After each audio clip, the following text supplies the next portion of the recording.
There's a particular kind of silence that settles over a man when he realizes the strangers he took in out of pity are the ones holding something he lost a long time ago. I know that silence. I lived inside it for 3 days straight, from the moment I found those 2 Apache kids huddled against my fence post in a January wind that would have stripped bark off a cottonwood, to the morning the sun came up and everything I thought I understood about charity and loneliness and what a home actually means turned over like wet soil under a plow blade. I'm not a man who writes things down, never kept a journal, never trusted words on paper the way some men trust their Bibles or their land deeds. But my neighbor, old Pete Dawes, told me once that if something happens to you, that changes the shape of your chest, the actual physical shape, the way you breathe after. You owe it to yourself to get it down somewhere before your brain smooths it over and makes it ordinary. This wasn't ordinary.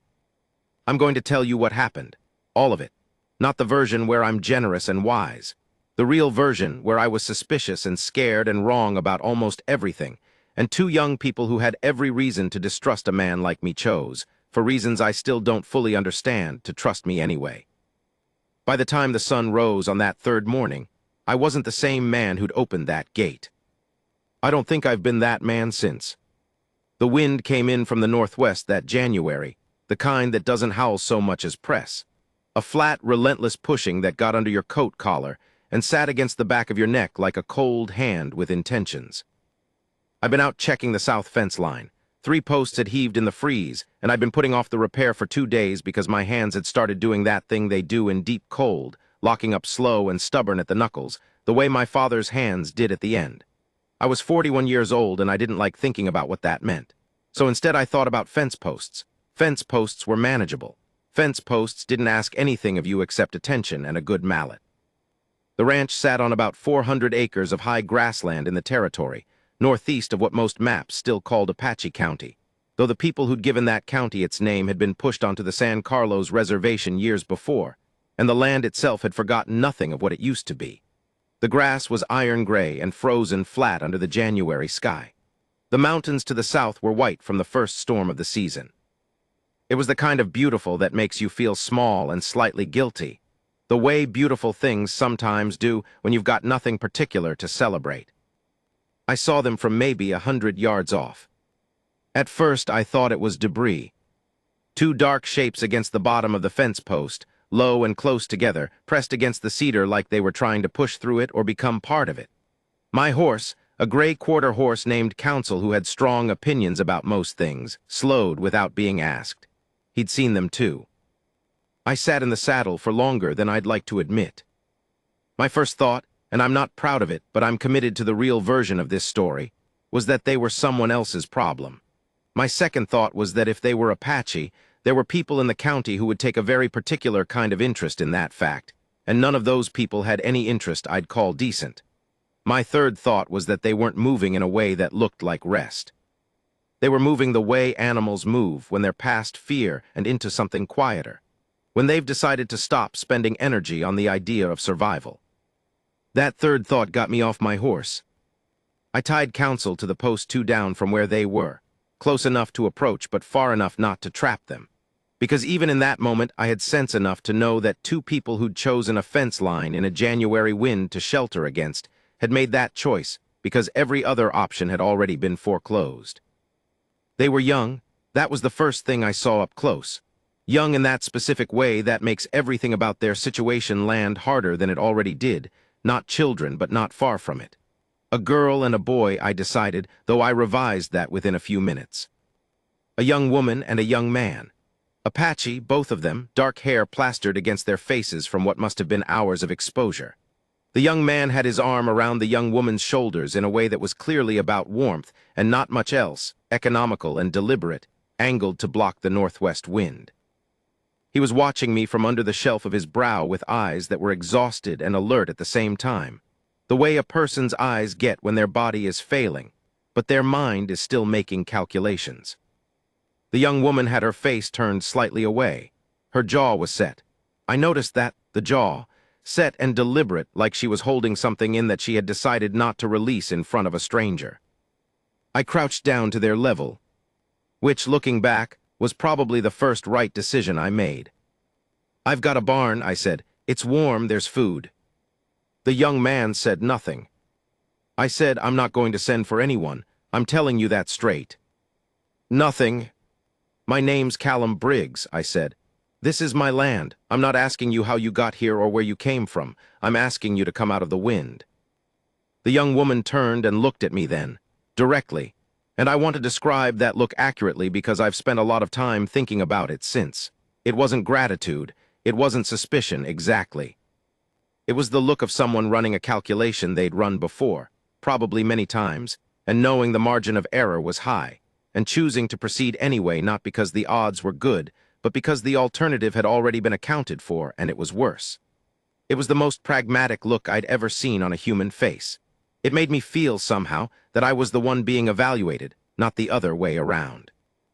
She said something to the young man in Apache, low and brief. He considered it for a moment. Then he stood slowly, helping her up with a steadiness that looked practiced, like he'd been the one keeping her upright for a while. I walked them to the barn and didn't ask a single question. That part at least I got right. The barn was warm in the relative sense, not heated but blocked from the wind, and the body heat of 6 horses and 2 mules does something real to the ambient temperature of a wooden building. I'd built it 10 years earlier when I first bought the land, and it was solid work, tight boards and a good tin roof that I'd replaced just the season before. I was proud of it in the quiet way you're proud of something that you built with your hands, and that has held. I got them settled in the tack room at the back, which was the warmest corner because it abutted the south wall. There was a cot I kept for the times I needed to stay with a sick animal, and 2 saddle blankets that were clean enough, and I brought the spare quilts from the house, and a pot of beans that had been on the stove since morning and some cornbread that was 2 days old but still good. They ate, carefully, the way people eat when they're very hungry but don't want to show it, pacing themselves, watching each other's portions in small sideways glances, making sure the other had enough before taking more. I noticed that. I noticed a lot of things about the 2 of them in those first few hours, mostly because I'm a man who observes for a living. Ranching is almost entirely observation. You watch the sky, and you watch the grass, and you watch the animals, and you watch the fence, and you make small adjustments based on what you see, constantly, without drama. It is not a profession that produces men who miss things. I observed. They communicated with each other in a way that was more gesture and glance than language. Not the way strangers communicate, but the way people who have been through something together communicate, shorthand built on shared experience, the kind you can't explain to anyone who wasn't there. When the young man shifted to pour more beans, the young woman moved to give him room without looking up from her bowl. When she reached for the cornbread, he steadied the plate without being asked. Small things, but coordinated in the way that only comes from time and attention. I sat on the other cot and drank my coffee and didn't make conversation. After a while, the young man looked at me. "Briggs," he said, my name the way I'd said it, testing the sound of it. "That's right." He said something else I didn't catch, Apache words, low, like he was thinking aloud. Then, "You are not afraid." "I'm somewhat afraid," I said honestly, "but not of you."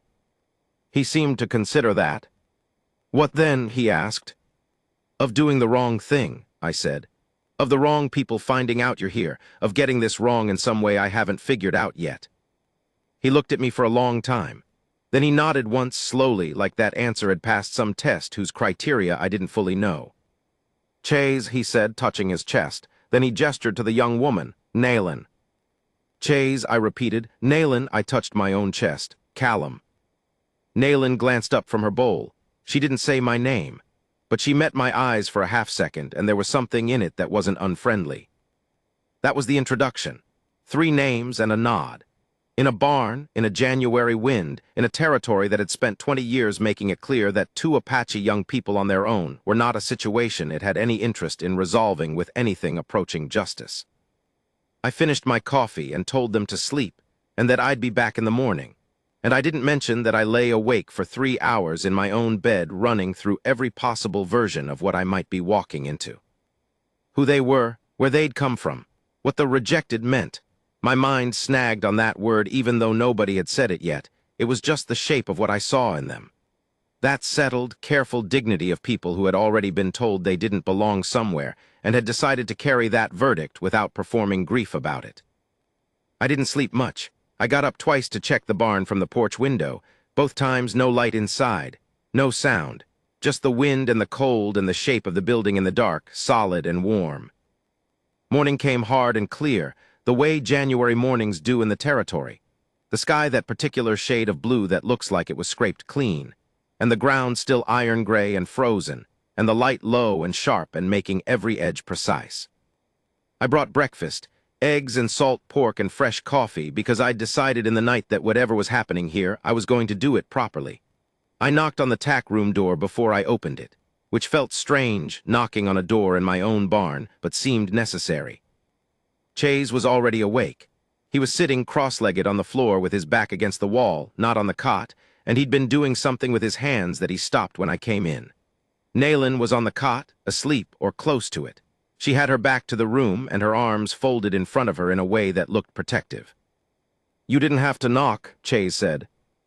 "I thought I did," I said. He looked at me steadily. Then something shifted in his expression, not a smile exactly, but the direction of one. "Yes," he said quietly, "I suppose you did."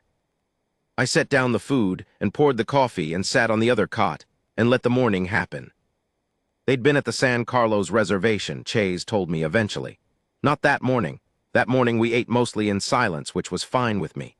But through the day, in pieces, he gave me the shape of it. Not a confession, not a story with beginning and end, just fragments offered in the gaps between other things. The reservation was not what it had been promised to be. He said that simply without elaboration, and I understood that the simplicity was doing a lot of work. Naylin had tried to argue with an agency decision in a way that had made them both unwelcome. He'd refused to leave without her. They'd been escorted to the boundary of the reservation land in November and told not to return. "Escorted," I repeated. "Escorted," he said. There was a flatness in the way he said it that told me the word was not quite adequate to what had actually happened. I thought about asking. I decided not to. What had happened was evidenced in the way Naylin held herself, the careful, deliberate stillness of someone managing pain that wasn't purely cold-weather exposure. And in the way Chase positioned himself between her and any door, instinctively, every time I came in. Some things don't need to be spoken to be understood. "You've been out since November," I said. "Mostly in the mountains," Chase said. "We had supplies through December. The last week was difficult." The last week. 2 months in the mountains of the territory in winter on their own, with dwindling supplies, and he described it as difficult. I felt something in my chest that I did not immediately have language for. "Why this fence line?" I asked. He looked at me. "We knew whose land this was," he said. I waited. "You are known as a fair man," Chase said. "To people you do not know are watching." I sat with that. I'd been observed being fair by people I hadn't known were watching. In a territory where being Apache was already treated as a justification for virtually anything that followed, 2 young people had looked at me from a distance I didn't know existed and decided I was the less bad option. That was humbling. That was actually humbling in a way that made me set down my coffee cup very carefully and look at the wall for a moment. "You watched me," I said. "For 2 days," Chase said, "before we came to the fence. And you decided I was." "Possible," he said. "Not safe, not trustworthy, possible." I picked my coffee back up. Outside, Counsel was making his particular sound of mild morning complaint, which meant he thought it was past time for his grain. The light was shifting toward afternoon. Naylin had turned over on the cot and was looking at the ceiling with those steady, calculating eyes of hers. She said something to Chase. He replied. She said something else, and whatever it was, it made him pause in a way I noticed.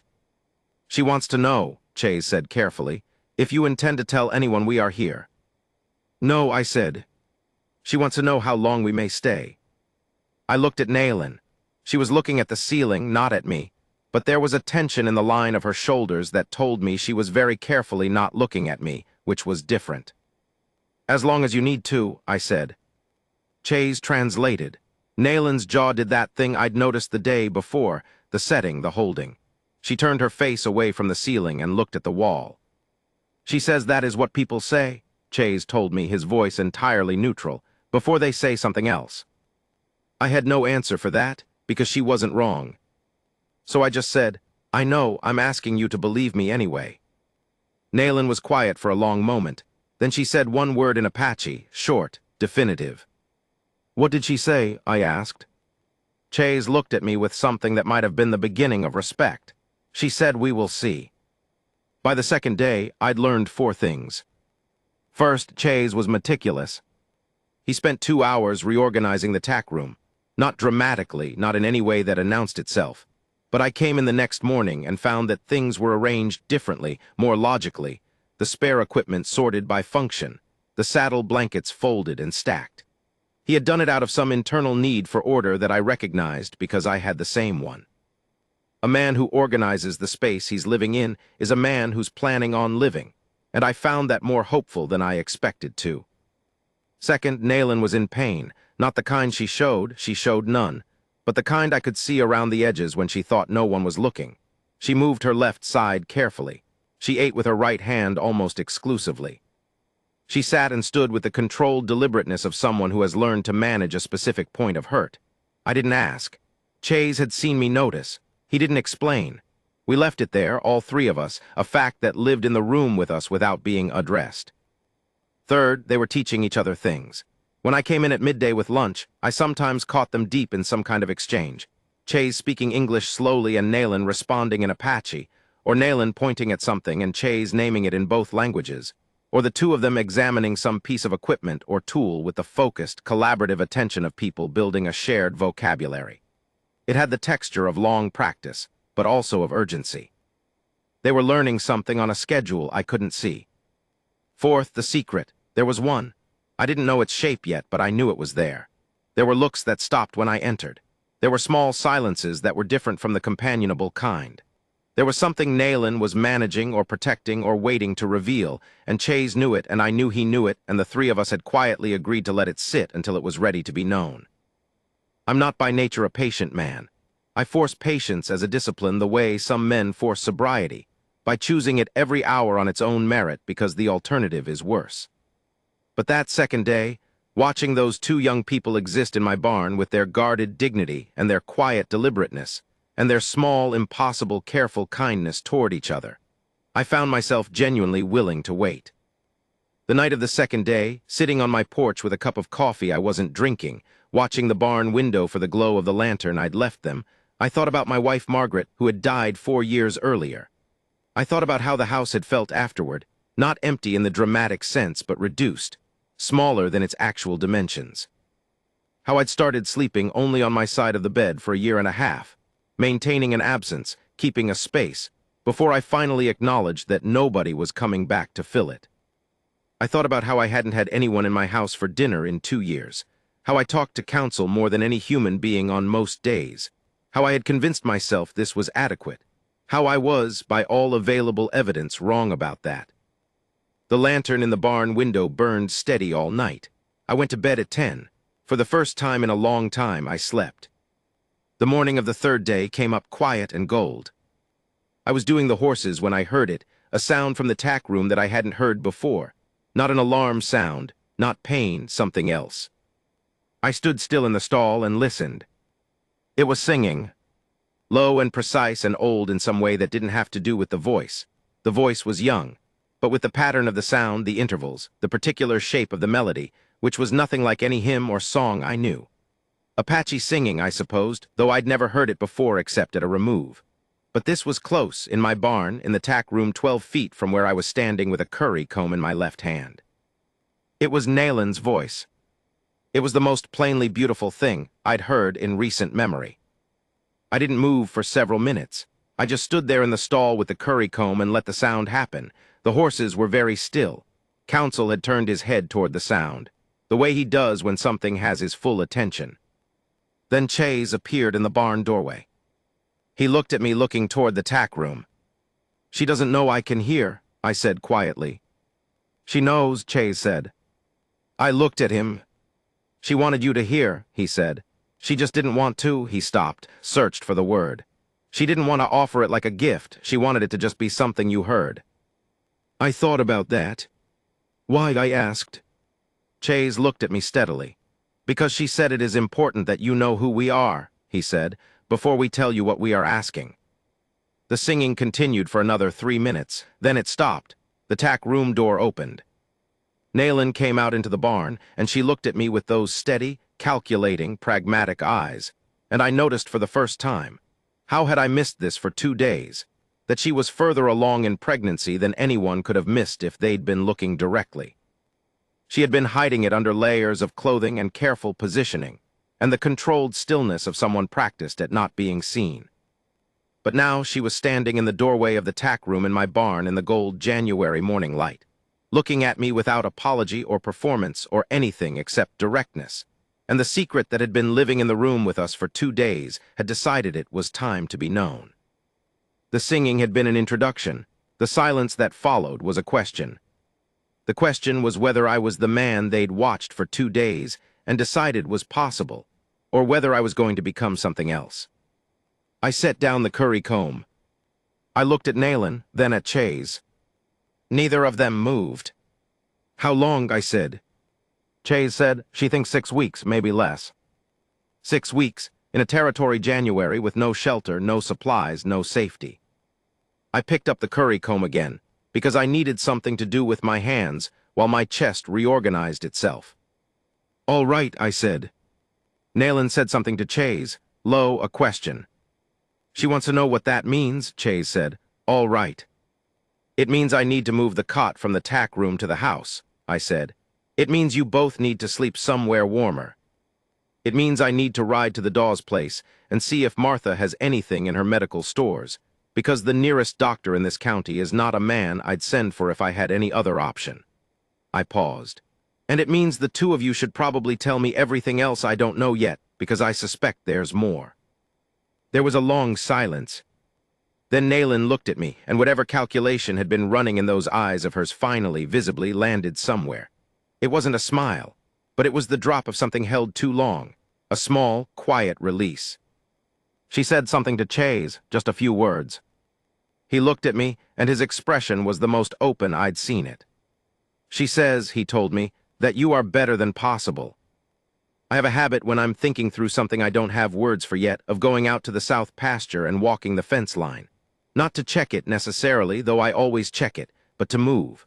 My father called it thinking with your legs, which he said all the Briggs men did, and which my mother said was just stubbornness wearing the costume of philosophy. She was probably right. Most things about me she was right about. I walked the south fence that morning while Chase moved the cot from the tack room to the spare room in the house, and Nayland sat at my kitchen table for the first time with a cup of tea I'd left steeping, and the particular shape of what I'd just agreed to settled over me like the January cold. Not unwelcome, exactly, but clarifying. A woman who was possibly 6 weeks from giving birth. 2 Apache young people who had no standing in the territory, no documentation the law would recognize, no claim on any resource or space except the charity of strangers. And a baby coming in a territory January on a ranch with one resident who hadn't been in the same room as a newborn since 1868. I walked to the south fence. I checked 3 posts. I walked back. It occurred to me, as I crested the small rise above the barn and saw the smoke from my kitchen chimney going straight up in the cold, still air, that I was less afraid than I should have been. That felt significant. I tried to figure out what it meant. The thing was, and I had to be honest with myself about this, the ranch had been making me tired, not physically, in that other way. The way a place gets when it's only one person's, when every decision you make is solely your own, and every morning you wake up to a house that has maintained itself exactly as you left it, and there is something in that should feel like peace, but instead feels like a held breath. I'd been holding my breath for 4 years, maybe longer. 2 strangers sleeping in my barn, and suddenly my kitchen chimney was smoking in the morning because someone had thought to bank the fire. I noticed that. I didn't know what to do with it. I tucked it somewhere and kept moving. Martha Dawes was 63 and had been a midwife in 3 different states and territories before she and Pete settled outside Apache County.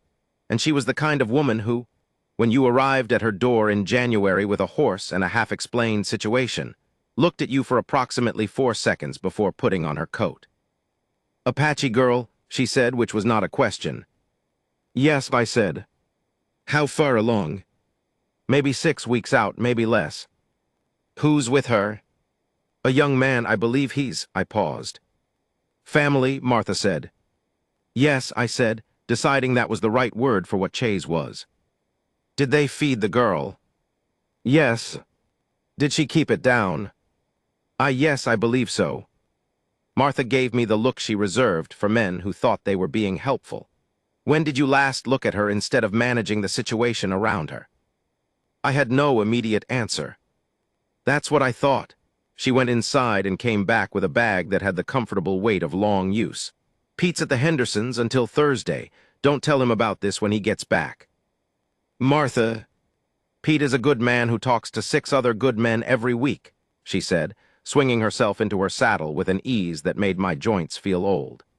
And 6 other good men in this county is 5 too many for this conversation. I'm not asking you, Cal, I'm telling you. We rode back across the frozen grass in companionable silence. Martha has a quality I've always admired in people and rarely found. She understands when talking does more damage than silence, and she chooses accordingly. She didn't ask me how they'd gotten here or what I intended to do afterward. She asked me, as we crossed the dry creek bed at the north edge of my land, only one thing. How are you holding up? And I said, I'm not sure yet. That's an honest answer, she said, and we didn't speak again until we reached the barn. Nayland, to Martha Dawes, was immediately comprehensible. I watched this happen from the kitchen doorway while I made more coffee, and it was one of the more startling things I'd seen in some time. Martha went into the spare room where Nayland had moved the cot and introduced herself, and something in how she did it, without fuss or condescension, with the direct, practical attention of someone whose entire professional life had been about seeing women clearly, produced, within about 5 minutes, a different Nayland than I had seen. Not softer exactly, more alive, like something that had been carefully compressed was finding room to expand. Chase stood in the hallway with his arms folded and his back against the wall, watching through the open doorway, and his expression was the most unguarded I'd seen it. Something in it that was relief and something else that I would eventually identify as grief. The kind of relief you feel when someone who needed care is finally getting it, and the grief that comes with understanding how long they went without. Martha spent an hour with Nayland. When she came out, she found me and Chase at the kitchen table, and she sat down and told us what she'd found, plainly and without drama. Nayland was healthy. The pregnancy was further along than 6 weeks, Martha said 8, possibly 9, possibly less than 5 weeks now. The left side that Nayland had been protecting was bruised, badly, old bruising that had been managed without treatment. Martha said this in a way that was entirely factual, and that closed off conversation on the subject of how it had gotten there. Because the how was a fact that had already happened and could not be changed, and what could be changed was what happened from here. She needs warm food, rest, and someone checking on her every day for the next month, Martha said, pouring herself coffee. She's strong, that's the main thing. Whatever she's been through, she's strong. I know, Chase said quietly. Martha looked at him. You've been taking care of her. We have taken care of each other, Chase said.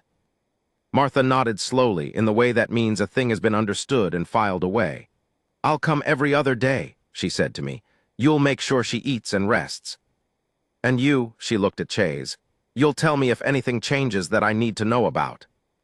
Chase considered her for a moment with the same eyes-under-brow look he'd given me at the fence line 2 days ago. Then he nodded. Martha gathered her coat.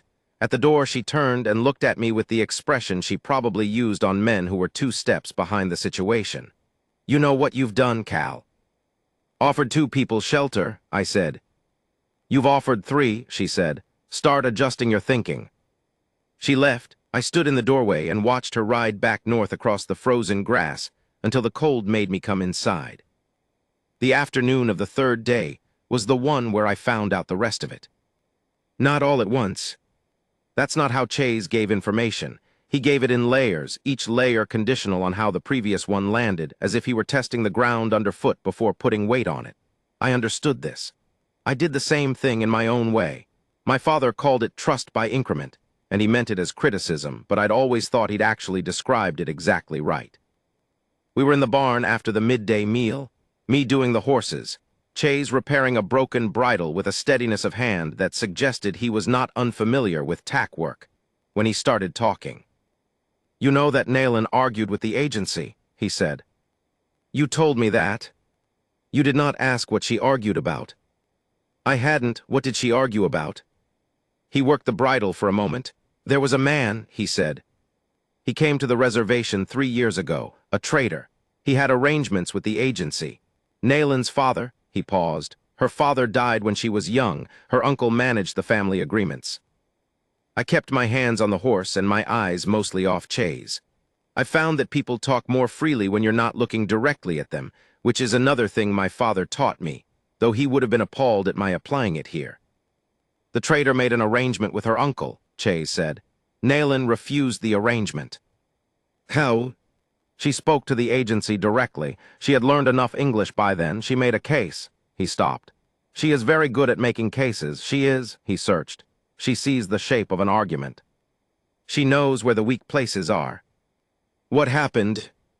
The agency told her uncle that a woman who argued with agency decisions was a disruption. Her uncle agreed. There is no exact English word. He looked at something on the bridle. Removed from the family's protection, made separate. In our way, this means. Outcast, I said. He looked at me, yes. And you? A pause, we were not. Another pause longer. We were not related, but we had been. He chose the word carefully, promised, before her uncle changed the arrangement. I understood. He promised her to the trader and broke her promise to you. Yes. And you refused to let it stand. I made arguments of my own, Chase said. They were less well received. I looked at him, the careful stillness of him, the measured way he talked about something that had cost him everything he could have had on that reservation. How old are you? I asked. 22, he said. 22. Both of them cast out. Nayland pregnant with a child whose father was either the trader she'd refused or the man she'd been promised to, and either way carrying it through a territory winter with no shelter and no standing, and no claim on anything except the charity of a stranger who'd been watched for 2 days from a distance before being judged possible. The child, I said carefully. Mine, Chase said, with a quietness that was an entire conversation. She was not, the trader did not, he stopped.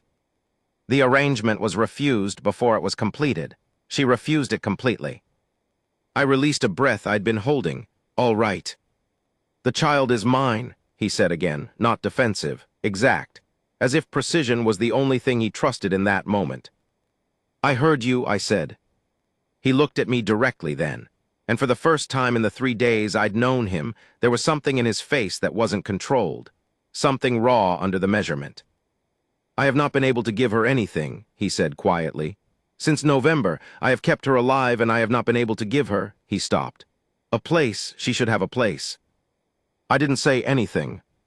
She argued for herself because no one would argue for her, he said. She gave up everything that argument could have cost her and she did not. She has never, he stopped again, and I saw the jaw set the same way Nayland's did, that same family of held things. She's not sorry, I said. No, Chase said, she is never sorry. I thought about Margaret, about how Margaret had argued with the county assessor about our land deed in 1879 in a room full of men who thought she had no standing to speak, and how she had been so precisely, technically correct that the assessor had had to concede the point while clearly not forgiving her for it, and how she'd come home and sat at the kitchen table and been quietly, privately furious for an hour before she let herself feel satisfied. Nayland was not Margaret. They were entirely different people in entirely different circumstances with entirely different stakes. But the shape of what Chase was describing, the cost of being the person in the room who said the true thing when the room had decided the true thing was inconvenient, that shape I recognized. She's also not wrong, I said. Chase looked at me. She argued correctly, I said. The arrangement was wrong, she was right about it. Being right and being outcast for it doesn't make her wrong. He was quiet for a long time.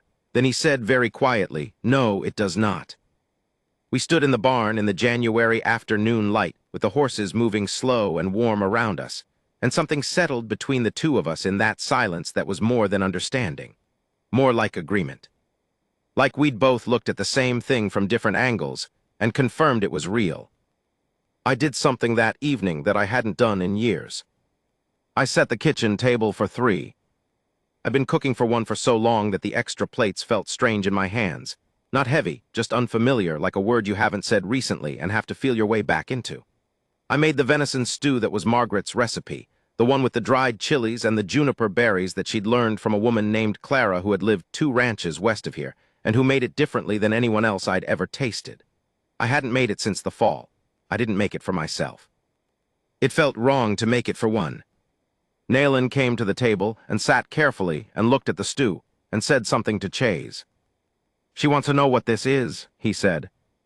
"Venison stew, my wife's recipe." Nayland said something else. "She asks about your wife." "She died 4 years ago," I said. "Fever." Nayland looked at the stew for a moment. Then she said something that was brief and definite.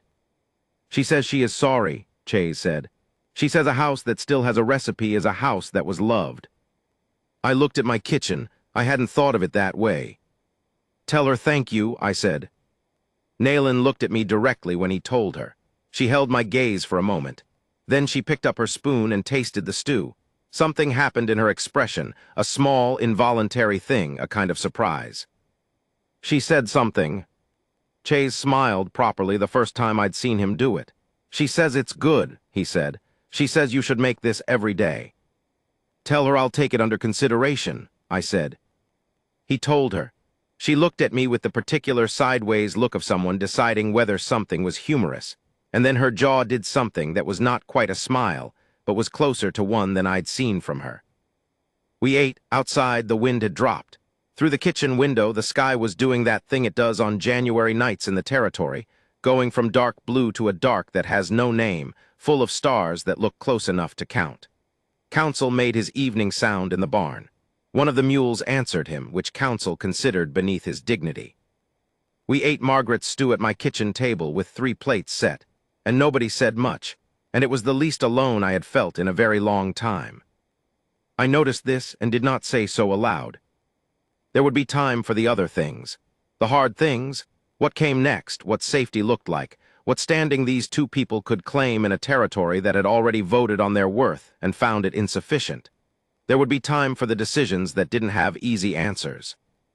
But right now it was January evening, and the stew was warm, and the stars outside were doing their ancient indifferent burning, and 3 people were sitting at a table together in a house that was cold and impractical and full of things worth holding onto.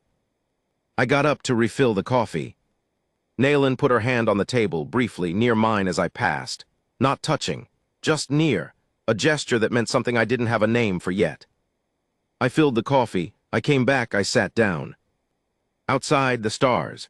Inside, the stove, the 3 plates, the particular silence that isn't silence at all but is full of things said by not being said. I thought this house has been empty for 4 years. I thought I don't think it is any more. 47 days of a house that had been reduced, slowly becoming its actual size again. I kept meaning to have the practical conversation. The one about what came after, where Chase and Nayland would go, what claim they had on any legal standing in the territory, whether there was any path forward that didn't require more risk than I could calculate. I kept finding reasons to delay it, not from cowardice, I told myself, from pragmatism. The baby first, then the future, one problem at a time. I was also, if I'm honest, afraid that having the conversation would clarify things in a direction I didn't want to go. The morning of the 47th day was the coldest of the winter. -15, by the thermometer outside the kitchen window, the mercury pulled tight into itself like it was conserving dignity. The sky was the flat gray of pewter, no wind, that false stillness of extreme cold that makes sounds carry strange and far. I was up before 4 because I'd heard something in the night and hadn't been able to identify it, which is the kind of thing that used to not bother me and now does, which I take as evidence that I've acquired things worth protecting, and my body is making sure I know it. I was doing the horses in the lamplight when Chase came into the barn. He was dressed fully, coat and hat, which meant he hadn't been sleeping either. "She's been laboring since midnight," he said. I set down the feed bucket.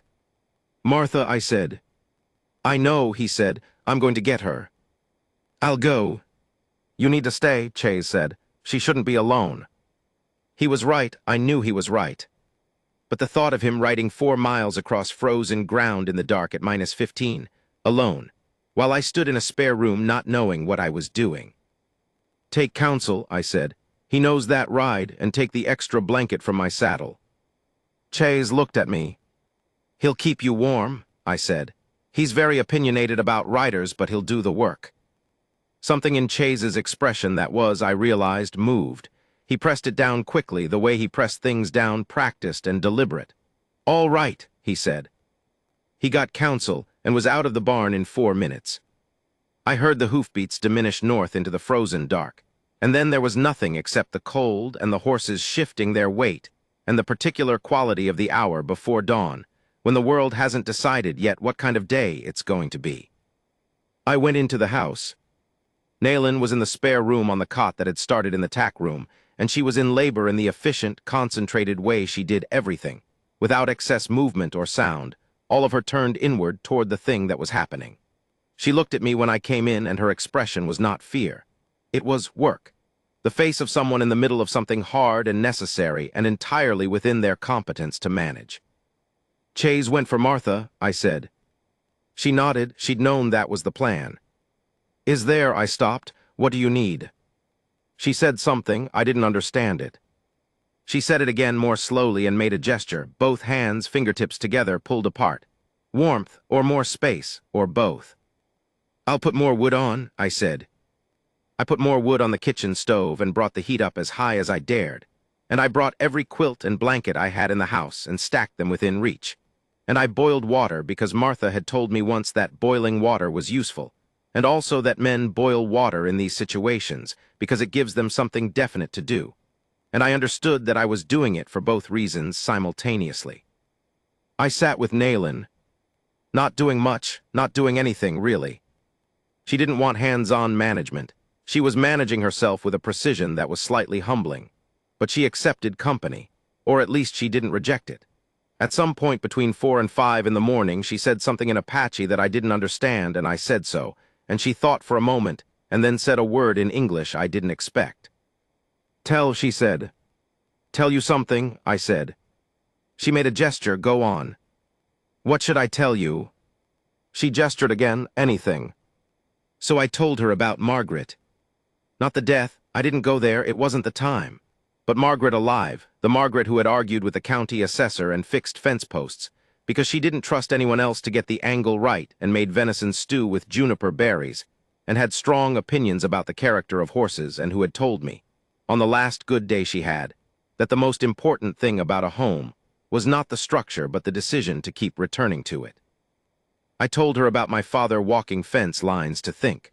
I told her about Counsel's personality and his feelings about being ridden before 8 in the morning.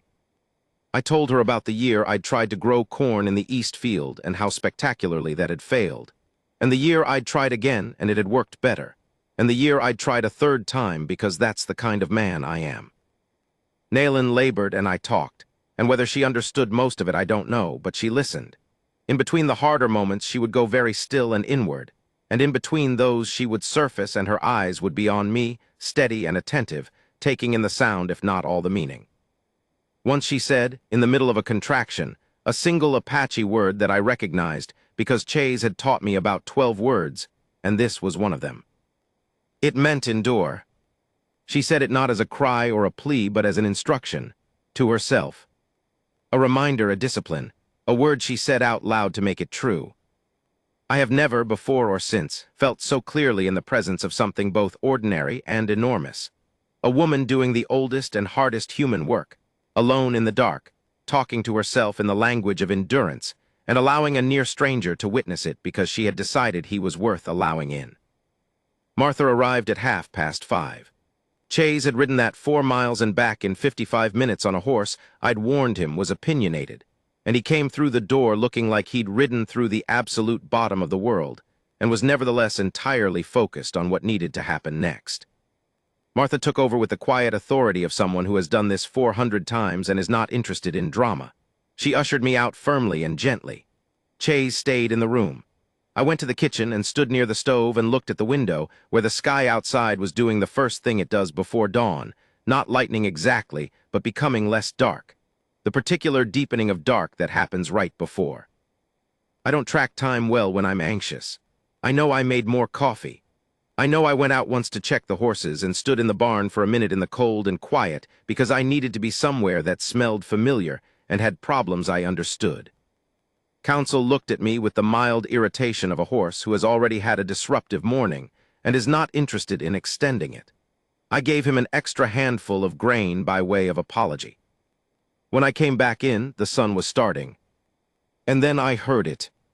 Not a cry exactly, more like a sound asserting itself, a presence announcing its arrival to the world with the straightforward intention of being noticed. A new sound in a house that had been one person's for 4 years. A new voice in a house that was learning to have more than one. I sat down at the kitchen table. I sat there for a while. The coffee went cold.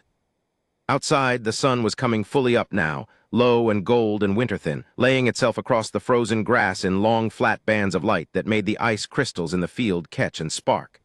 The mountains to the south were white and very clear. The sky was that particular blue again, scraped clean, precise, the blue of days that intend to be days. Martha came out after a while. "Girl," she said, "strong, good weight, good color." She poured herself coffee and made a sound that told me it was cold and drank it anyway. "Nailin' is fine, better than fine. She's—" Martha paused with the expression of someone trying to locate a word that is just slightly out of reach. "She's radiant is what she is, which I don't use lightly." "Good," I said. "Yes," Martha said. "Good." She sat down across from me, and for a moment we just were there together in the kitchen in the morning light. "Cal," she said. "I know," I said. "They can't stay forever without." "I know," I said. "I've been thinking about it." "Have you come to anything?" I had, actually. I'd been coming to it for 47 days, and it had landed in the night while I'd been awake listening to the cold, and it was not a decision I'd made the way I usually made decisions, carefully, incrementally, with margin for error. It was the kind of decision that makes itself, and then informs you afterward. "I'm going to talk to Bill Ahern at the land office," I said. "There's a way to register a claim for dependents working land. I stopped. "It's been used before in different circumstances. It's not exactly." "It doesn't need to be exactly," Martha said. "It needs to be enough." "Yes," I said. "Is it enough?" "I think so, maybe. It's the best I've got." Martha looked at me. Then she nodded, that single nod that meant a thing had been understood and would not be further discussed. "Do it soon," she said. "Before Pete gets back, and before," she glanced toward the spare room, "before anyone else decides to take an interest." She left shortly after. I walked her out and stood on the porch and watched her ride north, and then I turned and looked at my house.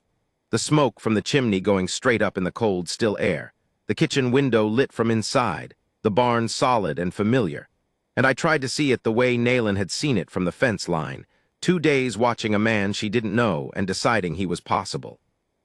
I wondered what she'd seen, what had read as fair, as safe enough as possible. I hoped it was still there to see.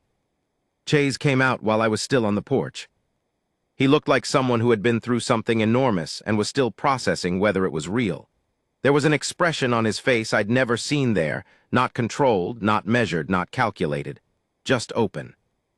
Open in the way that exhaustion sometimes forces, when there's nothing left to hold the defenses in place. He stood next to me and looked at the morning. "She named her," he said after a while. "What did she name her?" He said a word in Apache that I couldn't quite catch. Then, "It means," he thought, "the one who comes at the turn." "The turn," I said.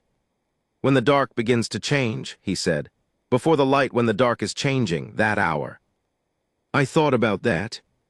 "That's a good name," I said. "Yes," he said. He was quiet for a moment.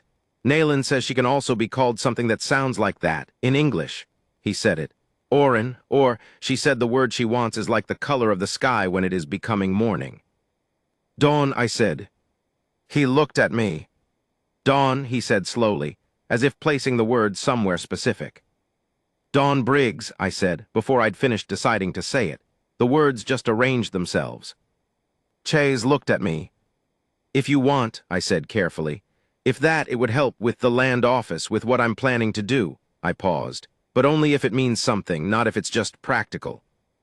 Chase was quiet for a long time. The sun was fully up. The ice crystals in the field were sparkling in the long, flat light. Counsel made his morning sound from inside the barn, the sound of mild complaint that was actually just announcement, his way of confirming that the day had begun and his opinions about it were forming. I would need to talk to Nayland, Chase said. Of course. But I think he stopped. Seemed to weigh something. You have given us shelter, he said. That is a word I know all of, but you have given us... He paused again, looking for the right English and not quite finding it. He said a word in Apache instead, and then looked at me to see if I understood. I didn't, I said so. He thought for a moment. Then, it is the word for a place that knows your name, he said. Not just where you sleep, a place that knows you are in it, that notices. I stood on my porch in the January morning and felt something in my chest rearrange itself, not painfully, not dramatically, quietly, the way a fence post settles after the ground thaws, finding its true depth. I think that's what a home is, I said. Chase looked at me directly. Yes, he said. I think you are right. We stood on the porch in the cold for a while longer. Inside, a new voice was doing its work, asserting its presence in a house that had learned over 47 days to have more people in it. A house that had been reduced and was finding, again, its actual size. I thought about what I'd need to do. The land office, Bill Ahern, the careful wording of a claim that would hold under scrutiny, the risks involved, the things I couldn't control. I thought about the conversation with Chase that was coming, the one about what this could be and what it couldn't be and what we might make of the difference. I thought about a woman in a spare room who had argued correctly when everyone around her chose, a different kind of truth, who had said it was important that I know who they were before she asked anything of me, and who had decided that who she was best introduced by singing. I thought about a word that means the place that knows your name. The sun was climbing. The horses needed the second feed. There was a particular fence post on the south line that had been worrying me since the freeze, and I needed to get to it before the ground hardened more. Ordinary things, a long list of them, exactly as many as there should be. I went inside to start on them. I never did get everything right that winter. I got the land office filing mostly right, after 2 attempts and a late-night conversation with a lawyer in the county seat who owed me a favor from a water rights dispute in 1881, and who was, it turned out, a man with a more elastic interpretation of territorial dependency law than I would have expected. I got some things wrong that I won't go into here because they're still being corrected.